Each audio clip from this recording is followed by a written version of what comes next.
Today on Clearing the Clutter Inside and Out, we are talking about focusing on how to make our priorities happen by creating manageable steps. Do you have amazing ideas and when it comes to executing them, you fall apart? Does looking at your to-do list and all you need to accomplish leave you feeling overwhelmed? Are you looking at the same dreams every year and failing to make them happen? Let's continue our month as we focus on getting clear this year in 2017.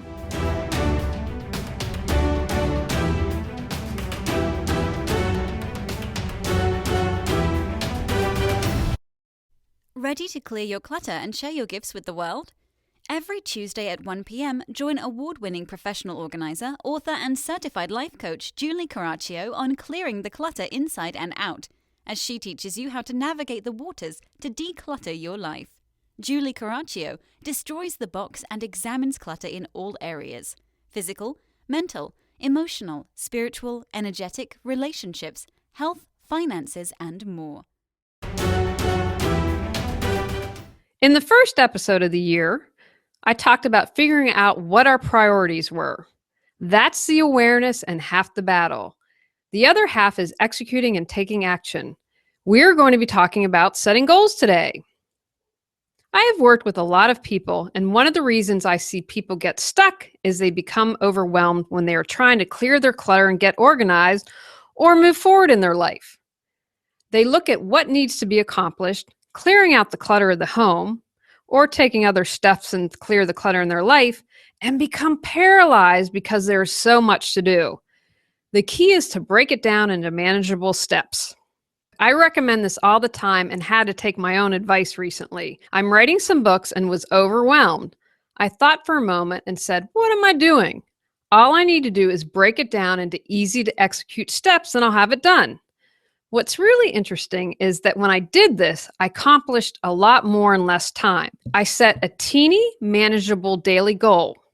Write 10 questions for your book. Because I took the pressure off to complete the whole thing, more often than not, I could surpass each goal. So I would write 15 questions and finish my book more quickly. Here are some things to think about when goal setting. Get motivated. You want to make sure that you're clear on what is important, because if you aren't motivated to accomplish your goals, there's a slim chance it'll happen. This isn't a race. If you need to go back to clarifying your priorities, do that. The podcast will be there. Being clear on your priorities will support you to remain motivated. Put it in writing. The physical act of writing a goal makes it real. Don't try to remember all you need to do. Our minds aren't made for remembering. They're meant to be creative and solve problems. Have a to-do list to work from that is broken down into manageable steps. Writing out the individual steps and then crossing each one off as you complete it, you'll realize that you are making progress towards your ultimate goal. This is especially important if your goal is big and demanding or long-term. SMART is an acronym that you can use to guide your goal setting. To make sure your goals are clear and reachable, each one should be specific or simple, sensible, significant. Pick whatever's going to work best for you. So some things to think about when being specific. What do I want to accomplish? Why is this goal important? What resources or limits are involved? So here's an example of a specific goal. I choose to gain the skills and experience necessary to start my own business. Next, the goal needs to be measurable or meaningful, motivating.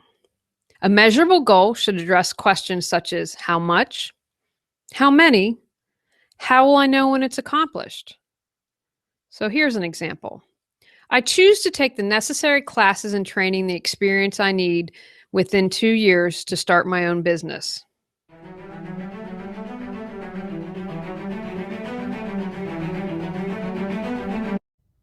Paid late fees because you can't find your bills? Child miss out on a field trip because of a lost permission slip? Missing out on reimbursements because you can't find your receipts?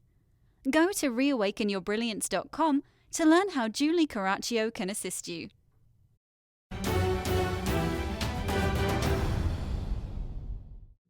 Achievable, agreed or attainable. Your goal also needs to be realistic and attainable. Stretch your abilities, but make sure it's doable. Things to think about. How can I accomplish this goal? How realistic is the goal based on other constraints, such as available time? So here's something that I came up with. I choose to quit playing basketball so I can spend the time on coursework and cut down on my weekly Starbucks to have money for classes. I will also look into grants and loans. Relevant or reasonable, realistic and resourced, or results-based? Can you answer yes to these questions?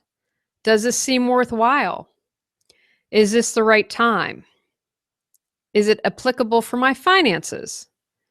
So as an example, you might want to start your own business, but is it the right time to undertake the required training? Have you considered your spouse's goals if you're married? Or for example, if you want to start a family, would you have time to complete your classes to start your own business? And finally, time-bound or time-based, time-limited, time-cost limited, timely, time-sensitive. A time-bound goal will usually answer these questions. When? What can I do right now? What can I do this week? What can I do 6 months from now? What can I do a year from now? An example, how long will it take you to acquire these skills? Do you need further training so that you're eligible for certain exams or qualifications? It's important to give yourself a realistic time frame for accomplishing the smaller goals that are necessary to achieve your final objective.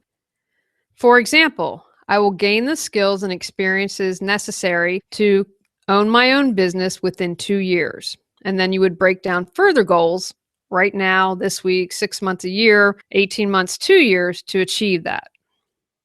Resist the urge to set goals that are too easy. Accomplishing a goal that you didn't have to work hard for can be disheartening at best, and it can also make you fear setting future goals that carry a risk of not happening. By setting realistic yet challenging goals, you hit a balance. Think, raise the bar and bring personal satisfaction. Also, be aware of setting goals that someone else has the power over. For example, get a raise depends on your boss, the financial health of the company, and other factors that you have no control over.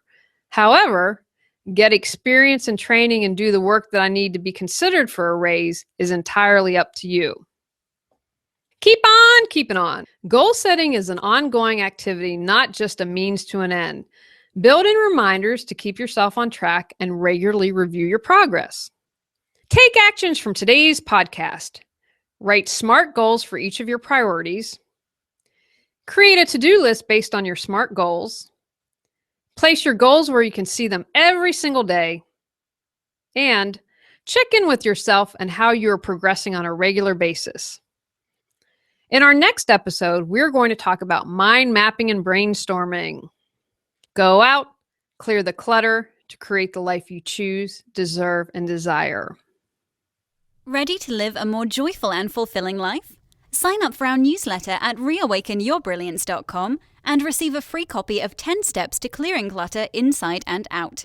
If you enjoyed today's episode, please rate and review Clearing the Clutter Inside and Out. See you next Tuesday at 1 p.m.